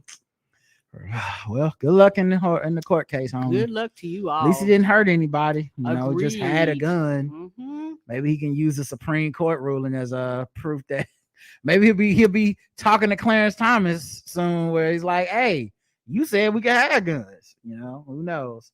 All right, last thing for the episode. Remember, no show tomorrow.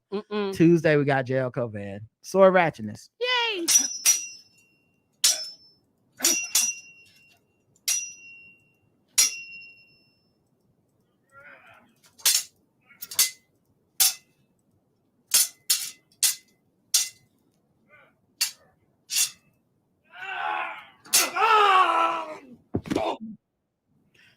All right, sword ratchetness time. Time to talk about the people and the swords that got us going scared out here. Let's go to the first or the only story, really. Let's go to this story. Boom. Michelle, thank you very much. New at 4, High Point police say a man stabbed someone with a sword. Officers arrested 54-year-old Rodney McNair. He is accused of attacking the man on East. Oh, he looked rough. Ooh, he done beat him. Rodney done seen some things. Fairfield Road at about 8 o'clock last night. The victim remains in critical condition in the hospital. Mr. McNair is now charged with assault with a deadly weapon. That's up the road from here. Shout out to High Point. Be careful, Leonard Brothers. All right, y'all. That's it. Thank you for listening. We'll be back Tuesday. Till then, don't forget to go to AfroGrindCoffee.com. Code TBGWT. All right, that's it. I love you. I love you too. Bye, everybody. Have a good one.